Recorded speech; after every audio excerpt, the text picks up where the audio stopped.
Seed തട്ടിപ്പിൽ പങ്കുള്ള കരുണാപുരത്തെ CPM നേതാവിനെതിരെ കേസെടുക്കണമെന്ന് Congress.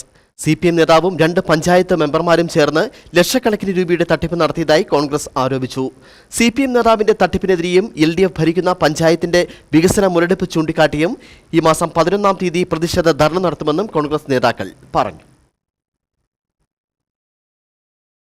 പകുതി വിലയ്ക്ക് ഇരുചക്ര വാഹനങ്ങളും ഗൃഹോപകരണങ്ങളും വാഗ്ദാനം നൽകി കരുണാപുരം പഞ്ചായത്തിൽ നിന്നും ലക്ഷങ്ങൾ തട്ടാൻ കൂട്ടുവന്ന CPM നേതാവ് PP സുശീലിനെതിരെയും 2 LDF പഞ്ചായത്ത് മെമ്പർമാർക്കെതിരെയും കേസെടുക്കണമെന്ന് കോൺഗ്രസ് കരുണാപുരം മണ്ഡലം കമ്മിറ്റി വാർത്താ സമ്മേളനത്തിൽ ആവശ്യപ്പെട്ടു. നൂറുകണക്കിന് പാവപ്പെട്ടവരിൽ നിന്നും ലക്ഷക്കണക്കിന് രൂപയാണ് രസീത് പോലും നൽകാതെ ഇവർ വാങ്ങി കബളിപ്പിച്ചത്. സിവിൽ സൊസൈറ്റിയുടെ പ്രവർത്തനങ്ങൾ അത് വ്യാപകമായ ഒരു 10 കോടി രൂപയോളം കരുണാപുരം പഞ്ചായത്തിൽ നിന്ന് തന്നെ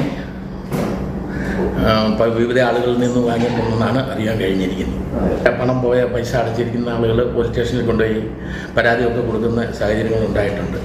CPM ലോകത്ത് കൂട്ടാൻ ലോക്കൽ സെക്രട്ടറി സുശീലിനാണ് ഇതുമായി ബന്ധപ്പെട്ട് ഏറ്റവും കൂടുതൽ അവിടെ കാര്യങ്ങൾ നടത്തിയിരിക്കുന്നത്.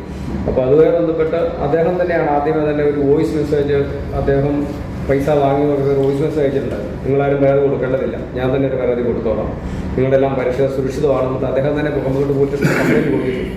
അപ്പോൾ അദ്ദേഹമാണെങ്കിൽ നമുക്കറിയാവുന്നതിൽ നമ്മുടെ കരുണാപുരം പഞ്ചായത്തിൽ ഏറ്റവും കൂടുതൽ മുന്നിട്ടുള്ളത് അദ്ദേഹന്മാർ 9-ാം വാർഡ് മെമ്പർ ബിൻസി പറഞ്ഞു, 2 10-ാം വാർഡ് മെമ്പർ മാത്തുക്കുട്ടി മാറ്റപ്പെട്ടി. ഇവിടെ ഞങ്ങൾ താമസിക്കുന്ന ലക്കാറ്റിൽ ഇവർ 2 പേരായിരുന്നു ഇക്കാര്യങ്ങൾ.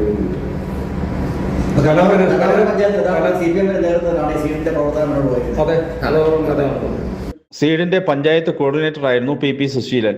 പഞ്ചായത്ത് മെമ്പർമാർ പ്രൊമോട്ടർമാരായും പ്രവർത്തിച്ചിരുന്നു. എന്നാൽ ഇവർക്കെതിരെ പരാതി സ്വീകരിക്കാൻ പോലും കമ്പംമട്ട് പോലീസ് തയ്യാറാകുന്നില്ലെന്ന് നേതാക്കൾ ആരോപിച്ചു. LDF ഭരണത്തിൽ പഞ്ചായത്തിന്റെ വികസന പ്രവർത്തനങ്ങൾ അട്ടിമറിക്കപ്പെട്ടതായും ഇവർ പറഞ്ഞു. തൂക്കുപാലം പബ്ലിക് മാർക്കറ്റ് നാഥനില്ലാ കളരിയായി മാറി.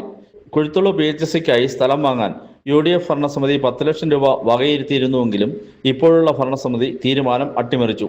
നിലവിൽ പഞ്ചായത്തിൽ സെക്രട്ടറി, അസിസ്റ്റന്റ് സെക്രട്ടറി, AE, കൃഷി ഓഫീസർ തുടങ്ങിയവർ ഇല്ലാതായിട്ട് മാസങ്ങളായി. ഇതുമൂലം സാധാരണക്കാർ വലയുകയാണ്. പഞ്ചായത്തിൽ യാതൊരു വികസന പ്രവർത്തനങ്ങളും നടക്കുന്നില്ല. പൊതുജനങ്ങൾക്ക് പഞ്ചായത്തിന്റെ സേവനവും ലഭിക്കുന്നില്ല. ഇത്തരം കാര്യങ്ങൾ ഉന്നയിച്ച് 11-ാം തീയതി ഉച്ചകഴിഞ്ഞ് 3 മണിക്ക് കൂട്ടാറിൽ പ്രതിഷേധ യോഗം സംഘടിപ്പിക്കുമെന്ന് മണ്ഡലം കോൺഗ്രസ് പ്രസിഡന്റ് KK കുഞ്ഞുമോൻ, ഷൈജൻ കുടലിൽ, ഭാസ്കരക്കുറുപ്പ്, സുനിൽ പൂതക്കുഴി, റോയി കൊല്ലംപറമ്പിൽ, നടരാജപിള്ള, പ്രസന്നൻ പുളിക്കൽ എന്നിവർ പറഞ്ഞു. News bureau, Nedumkandam.